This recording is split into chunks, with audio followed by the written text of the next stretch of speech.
Hey everybody, Jeremy Redmond here with Kyle How's it going? of Task Magic.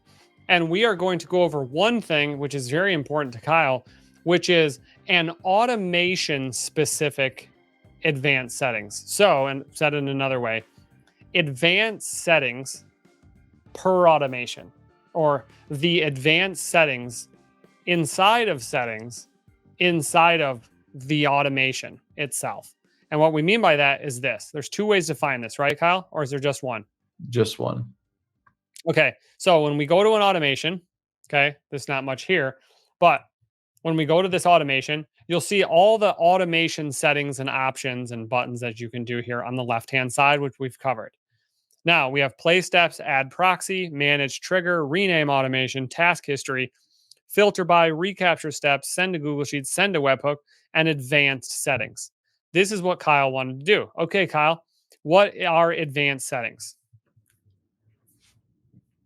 Which one? You can go over proxies first, or are we going to Cool. So consider? Kyle doesn't know how to act on video or do anything on video or audio. So we have under advanced settings per automation, we have add proxies, manage cookies, screen settings, and runtime settings. Okay. As an overview, Kyle, what is add proxies? A way to change your location for the website you're running on. So you can disguise yourself as something else or run multiple accounts at once. Okay, so I want to manage proxies and I haven't done anything, but I see save. So what happens when I click save? Closes that pop-up. But it saves something? Saves that you're not enabling proxies, which is the same as it was before. Okay, so if I enable proxies, what do I do here? You add your proxies there. Okay, where do I find that? If you have it from us, you could click add browser VPN in the top right or add proxy on the left drawer, or you have your own if you got Okay, that. so I would come here, add browser proxy. I would buy it. And then when I click that, it would show my settings, right? Correct. There'd be an option to add to your automation. And then I can just copy that. That would add it to the automation. It would put it in that field that you were looking at, and then you could click save. Okay, so enable, I would click it in here, and then I would click save, right? Yeah, so the proxy would be added there, and then you could click save. Okay, and what exactly does that do, just as an overview? Helps you, I guess, if you want to run a bunch of LinkedIn accounts at once, it helps you separate yourself from the other accounts so you look like different people. Helps you, I don't know, look like something else, be from a different location, protect yourself. I mean, plenty of things to name.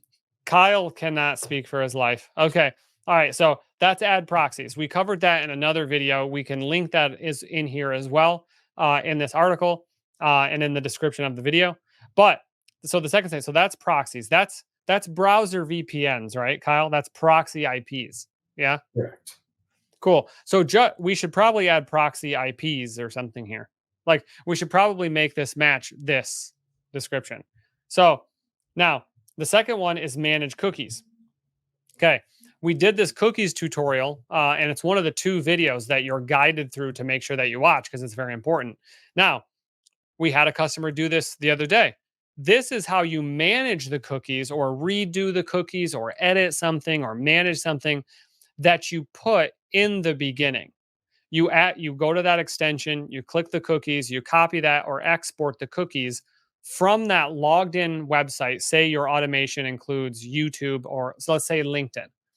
You go to logged in LinkedIn, you grab that cookie, you put it on at the very beginning, and you're like, whoa, how do I manage what I just put in there?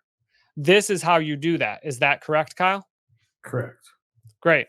So if you've done that, you've added cookies, but you're like, oh, I made this automation. I don't know how to manage them. Advanced settings on the left, manage cookies. And then you can add you can add cookies after the fact, right, Kyle? Correct. Okay. So, or you can clear cookies after each run, right? Yeah. Okay, great. And then that's it for this one, right? Then you hit save. Correct. Okay, great. So screen settings. What are screen settings?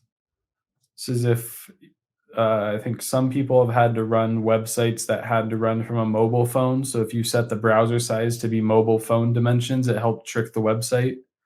or Nice. just a way to make it kind of consistent. If you have different people with different computers running it, since the website changes its layout often depending on the screen size. Great. Now, what about this second setting here? Always show browser when running, desktop only. Yeah. So when you click play steps, that's going to open up a browser and run the automation in front of you. If you turn the automation on and it's triggered to run automatically, it will not show the browser. It just runs from your screen. So that's called a headless run. This setting makes it's a good way to test your flows or watch what happened. This way, if something's triggered automatically, it still shows a browser even when it automatically runs from your desktop. Otherwise, it's going to run without that browser. Cool. So this is doing this as opposed to what? What is the normal way? Well, like you might want to, if the automation is going to be triggered automatically, you might want to be able to see it when it runs. You might have a step where you Hmm. pause the automation and you do something manually. You might want to just watch it, whatever reason for you wanting to see the screen when it's triggered automatically. Okay, cool. So in manage screen settings, you can always show browser when running, and showing the browser is called headed, correct, Kyle? Correct. And not showing it is called headless, Correct. correct? Okay. So you can always show browser when running. That's again, just to reiterate, when you're on your desktop, by default, Kyle, does the browser window show or not show? It will show when you click play steps. It will not show when it's triggered automatically. Got you. So, and what he's talking about automatically is when you see it running in traffic control, right? No, that shows for play steps too. The running automatically is like if you have an every 5 minute trigger or an every time a row is added. It's when it was triggered without you being the one that clicked play steps. Okay, great. So, and then browser size is just if you want to get in, get dirty, and adjust the size based on if you want to make if you want to make it like you want to make your automation like you were doing it on a mobile phone, right? Like a mobile view, you would do it here, right? Correct. That was one way someone did it. Somebody wanted to force a menu not to show, and if you made Hmm. your screen small enough, it forced that menu not to show. That's amazing. That's a really good hack. That's a really good advanced setting. So again, that's a really good thing that I would like to know. If you want your automation to run like it is in a tablet size or like it is in a mobile size, right? Where you know how menus show differently on a tablet or a mobile phone and you want or certain settings or things on the page look different, you can adjust that setting. Is that correct here, Kyle? Yeah. That sounds like a great use case. And then you save. So you can set it here. Boom, always show browser, done. So that's that one. And then runtime settings. What is this? So maximum runtime is if you want your automation to absolutely stop after a certain amount of seconds. Okay. This is useful for automations that like some people set up automations that run in an endless loop and it would run Okay. forever. Like let's say that it's going to Facebook and it's liking Facebook posts for however long it can scroll. This Okay. automation is going to kind of override and make sure that it stops no matter what it's doing. Okay. And then what matters more in this one specifically is the randomized mouse movement. And Okay. this is a good one if you're warming up social media accounts or if a site is extremely, extremely picky about your behavior.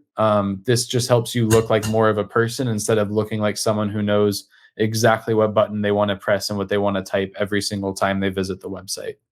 So should we have should what would be the downfall of having this on by default? There's a chance that it hovers over something that triggers something. Okay. It's a very small chance, but it's Okay. a chance. So you can randomize mouse movements during your automation to appear less like a bot or an automation, right? Yeah, so a lot of people use this in combination with another video we can make where you can randomize the delay per step. That way you have your mouse moving a little bit and you're moving and you're waiting for a certain amount of time. This is really helpful for automations that are going to be on like LinkedIn and Facebook where they're very picky about you being a bot and trying to be a Okay. bot. Great. So to optimize, and what we should do, Kyle, is we should when we know someone has gone to like LinkedIn or whatever, we should add, hey, if you're going to LinkedIn or YouTube or Facebook or Instagram, you should think about going to advanced settings, runtime settings, and click randomize mouse movements, right? Would that be a good thing to do for all social sites? Yeah, I think suggesting this would be good. Correct. So write that down. So we should suggest randomized mouse. We should make some. We should have a pop up of these suggestions, like do you have a VPN? So you should add this to like just take those 5 sites. You know what I mean? And go cool. Have a pop up after the fact, after they've done recording, saying manage runtime setting or like the note that I put and Notion, and go in here and say, do you want to add a VPN? Cool, because this will optimize your performance, deliverability, etc. for these social sites, and randomize mouse movements. And you just click them, you know? So Yep. we'll do that. Look out for that pop up. Kyle will finish that. And then you hit save. So that is advanced settings per automation. Anything else to add, Kyle? Nope, that's it. Okay, great. Let us know in the comments anything you'd like to see here or any little settings that you'd like to have tweaked. And we'll see you on the other side.